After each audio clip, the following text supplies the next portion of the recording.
There was once a little boy who his mother sent him to school the first day for nursery, and he comes home, and the mother said, "No, what did you learn today?"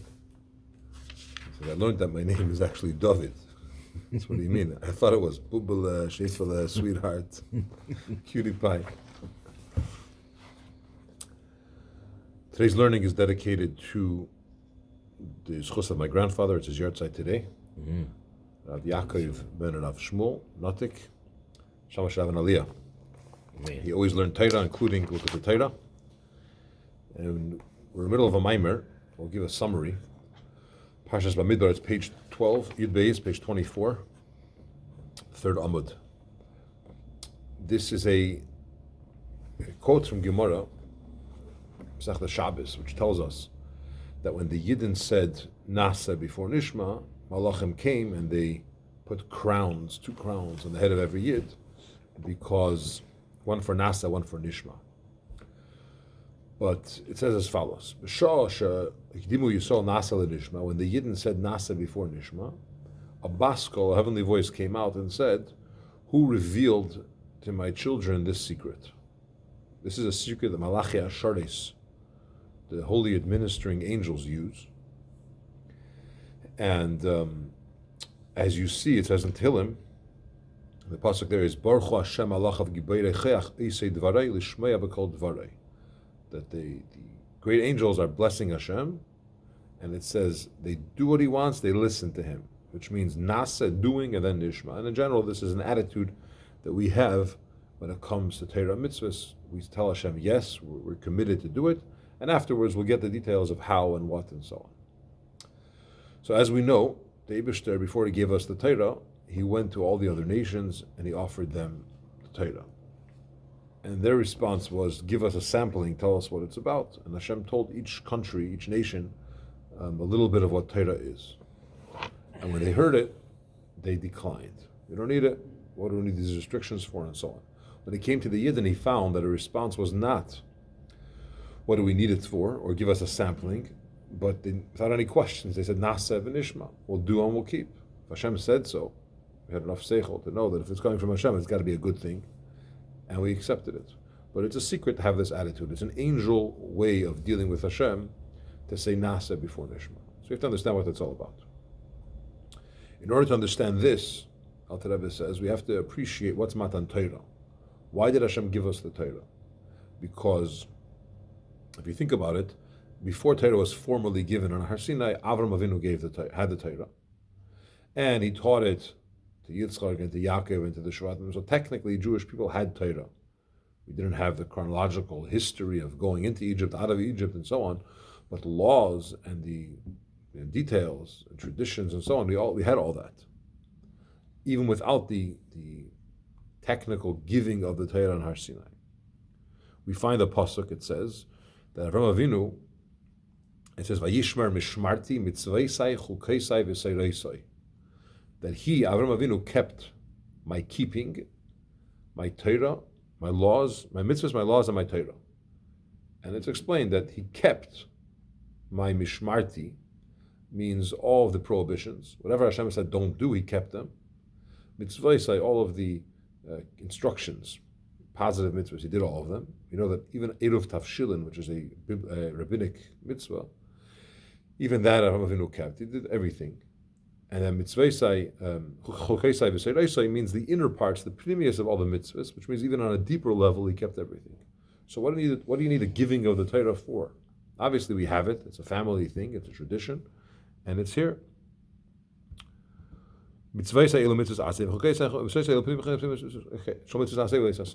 Okay. In addition, you find that Hashem appreciates Avram Avinu, not so much for the Mesiras Nefesh that he had, of course, that too, not so much for being a pioneer and going against the grain, not so much for spreading godliness all over, but the real thing that Hashem appreciates and loves Avram Avinu is because Leman Asher Yitzaveh, he's instructing his children after him. So Avram Avinu doesn't just do mitzvahs himself, but he makes sure to convey them to his kids, to educate the next generation, to show them Torah mitzvahs. So Avram himself had Torah, he kept mitzvahs, he instructed it and taught it, gave it over to his children. Why do we need a Torah? We have it. Yitzchak gave it to Yaakov, Yaakov gave it to the Shvatim, and so on and so forth. Question number 2. How come the giving of the Torah was such a commotion?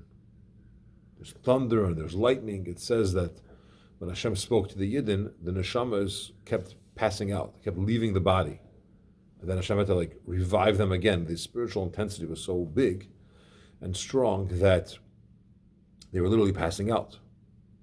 What's so amazing about the Torah? What does it say in the Seres HaDibros? Okay, you believe in Hashem and so on, but don't kill, don't commit adultery. Really? Wow, that's such a spiritual thing. And the neshama is in ecstasy to connect to Hashem on a deeper level. Yeah, who knew? Right? Yeah, it's something which the human mind obligates such behavior.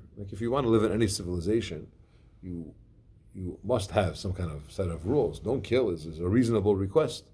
If you don't stop, if you don't prohibit stealing, killing, then everyone's going to be killing. It doesn't work. But we find that there was this tremendous commotion, thunder and lightning, and Hashem is speaking, and the Yidden are dying. They have to be revived. Well, what's going on over here? So to understand this, we have to look at Chumash Dvarim. The Torah tells us the 10 Commandments 2 times. Once in Yisrael, which we read on Shavuos, and once in Dvarim, Parshas Va'eschanon, which is called Mishnah Torah, the repeating or the teaching of the Torah, is we have a Seres HaDibros again. But it's a bit different than Parshas Va'eschanon, right? Yeah, the Kli Yakar brings 10 differences between the way it says it in Parshas Yisrael and the way it says it in Parshas Va'eschanon. In Va'eschanon, after he says the 10 Commandments, he says, Ki yish'olcha avincha, if your son's going to ask you tomorrow, what's this all about? We quote this in the Haggadah. Then you should tell him that we're doing this Diras Hashem, to fear Hashem. It's a question that we know is the wise son's question. It's not coming from a rebellious place or a disrespectful place. He's a wise son, and he's asking a question: what's the significance? What's the reason? Why do we have all these mitzvahs?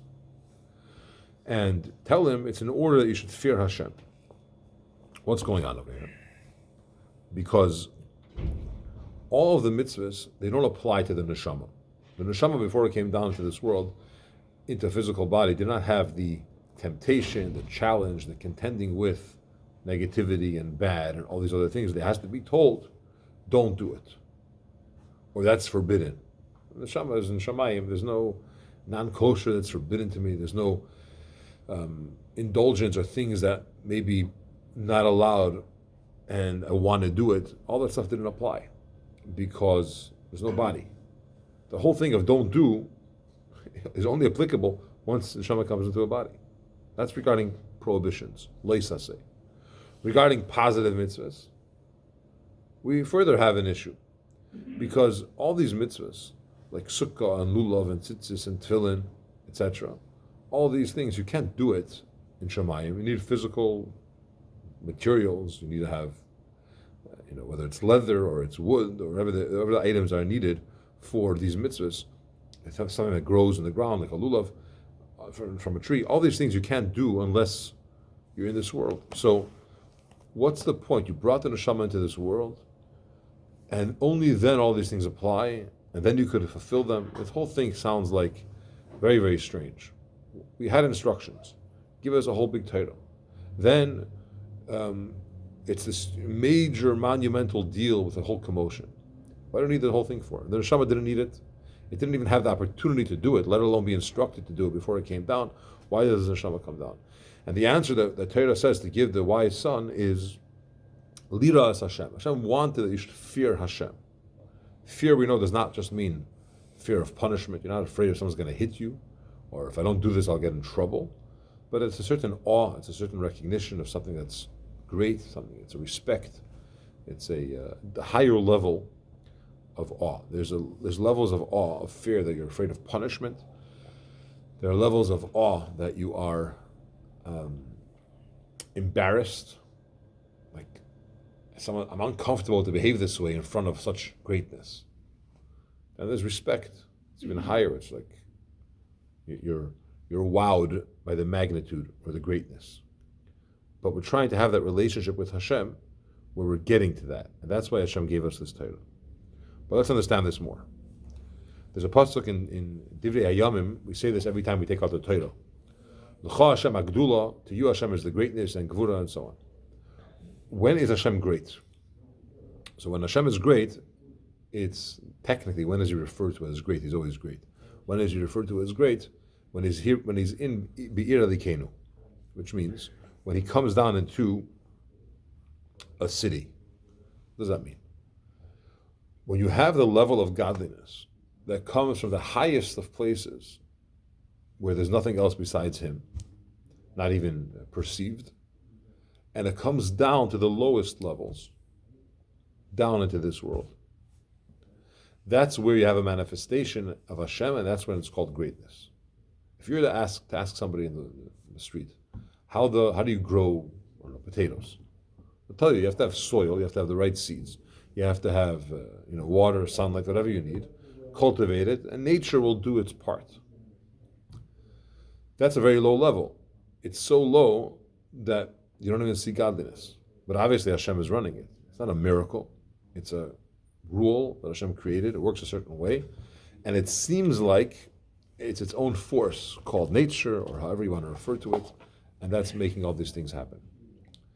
When you have Hashem on that level, that's the greatness. That even though you're unlimited, and even though you are Hashem, you're still coming all the way down to the lowest of levels, and there Hashem is obviously active as well.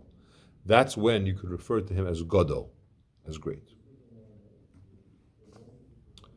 To understand this deeper, it says, Ata asisas hashamayim v'ata mechayes kulam.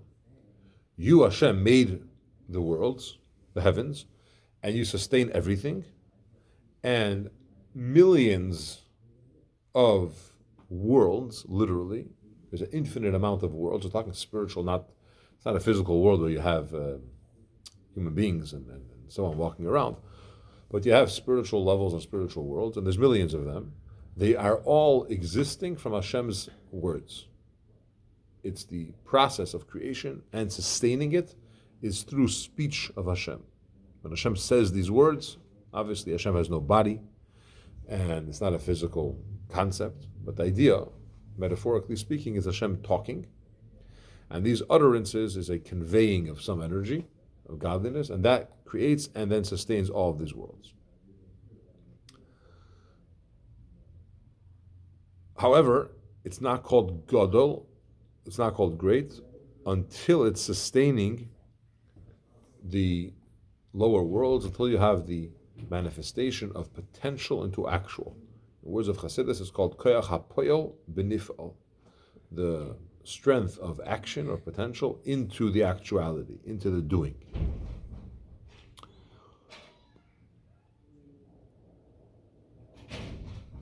Now we have a quote from Sefer Yetzirah. The letters, they're called stones. And we're about 6 lines from the top. And tzirufim, the formations of these, or 8 lines, are called houses. Okay, when you talk about words of Hashem sustaining the world, we're using a metaphor. Words are made up of letters. Letters are called stones in Sefer Yetzirah. Stones together create houses, and ultimately a bunch of these formations together create a city. So you have stones, homes, cities, letters, words, creations. That's what it means. When is he called great? When he's in the city of our Eibishter, meaning when you have the creation of city level, meaning formation of all these letters and things that he's creating, to have creation and physicality and the lowest of levels, that's where Hashem is considered to be great. But in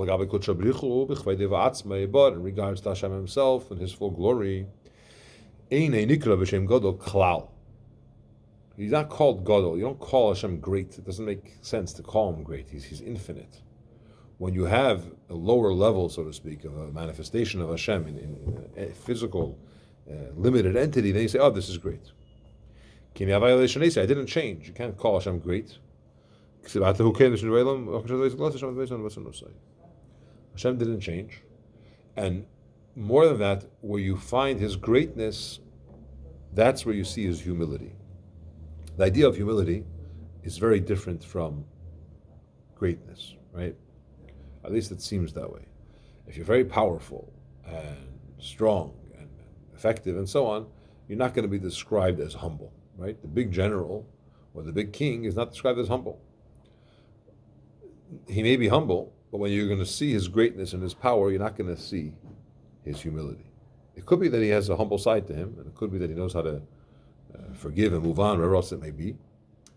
But he is, when you see his power, that's when you see strength. That's when you see pride. You don't see humility. By Hashem, it's the other way around. The greatness that's shown, when you see the greatness, that's where you're going to see the humility. Meaning, he takes his greatness and he lowers himself down to create physical things which have finite qualities to them, meaning they're limited, or finite deficiencies to them, so much so that they deny his existence. He created beings that say God doesn't exist. And he created it in a way that it actually looks like it doesn't exist. Heaven forbid. All of these things, he did them in a manner, obviously for a reason, but that's where you see his humility. We're trying to understand why Hashem brought us down into this world. And only here you could do mitzvahs, and only here do you have the need to have prohibitions. Because it's all about fearing Hashem, to have the awe for Hashem. What's this whole idea of awe for Hashem? Because when do you have greatness of Hashem manifested is when it comes down into this world in the lowest of levels.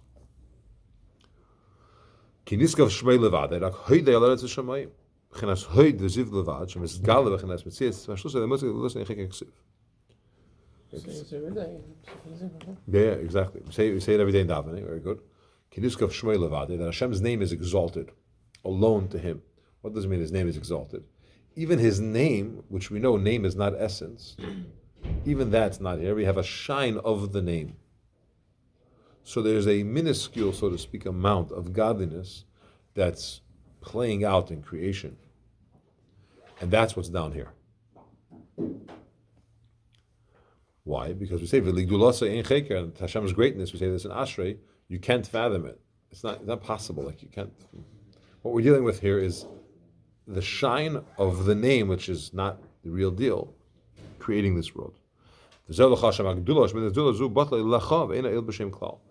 why we say in davening, L'cha Hashem Agdullah. To you, Hashem is greatness.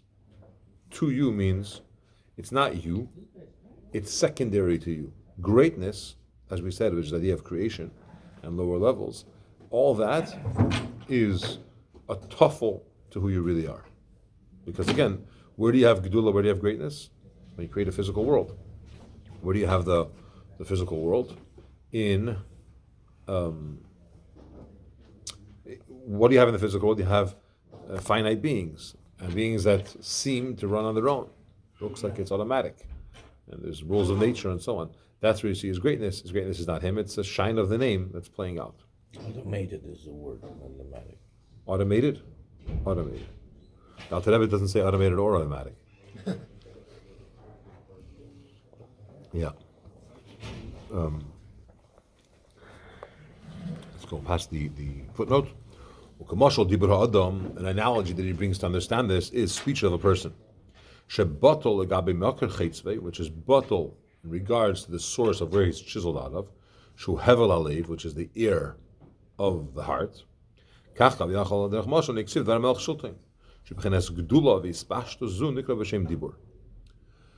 an analogy of a person.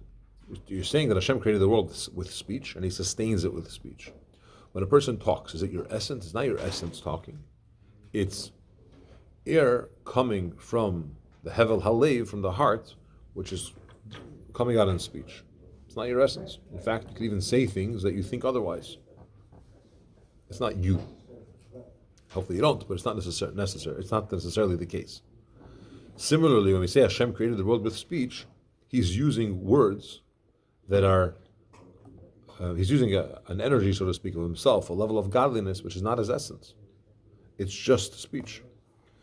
Just like a speech of a person, your words are only for others. When you're yourself, you don't have to talk. I know people talk to themselves, right? Like the guy in the bus. He sits down, and the guy next to him says, "Do you mind if I talk to myself?" He says, "No, not at all. Do your thing." He says, "I'm not talking to you." But speech is for someone else. You talk to another person to try to express something to convey to another person. but for yourself, you're not talking. Similarly, when Hashem creates a world using speech, the only idea of speech from Hashem, an extension, so to speak, is only to create other things. And just like a person's one speech, one word, is incomparable to his midas, and how much more so to your seichel. How I feel and what I say is, I could smile at somebody and say everything is great, and inside I'm feeling not so great, right? My midas are not necessarily in sync with what I'm saying, and how much more so my seichel, I'm thinking certain things, or maybe he has fears, whatever it is going on in his mind, compared that to what he's saying. It's very removed from midas and for sure from seichel. All it is speech. Similarly, you can't compare you can't compare Hashem's essence to what's used in creation. What's used in creation is 2 letters of Hashem's name, which name is not essence. Which 2 letters? It says Kibaka, Yud K. Hashem Tzur Elamim. That with the Yud and a Hey is the rock of the worlds, or the creation of the worlds. The Yud Nivra Elam Haba. With Yud, the world to come was created. Ubehei Elam Haza. So the world to come was created with a Yud, 1 letter, a small letter, and with a Hey, this world was created. So it's not even a full name. We're referring to it as speech. It's an extension, something that's used for another to express something to someone else. When you talk, you just want to convey something. That's the level of godliness that's here. It's not Hashem's essence. It's at best, it's a shine of a name. What's Vavke is for then? That's when it comes down into this world. Source of creation is Yud K. It has to come down though. It goes through many, many different levels. The second half of Hashem's name is lower. The Vav is where it starts to extend down to this world. And just like you have it by Hashem's greatness, you have this with all of His midas. All are bottled to Hashem. Point is that everything that Hashem created, despite the fact that it's not His essence, it's like speech of Hashem, and at the same time you're creating something from nothing, which requires a godly force. It's not just some formation of something, but it's going through these levels. All of that is bottled to Hashem. And this is the point of Chasidus, to know that everything is bottled to Hashem. With Chasidus, with Hashem tomorrow, we continue part 2.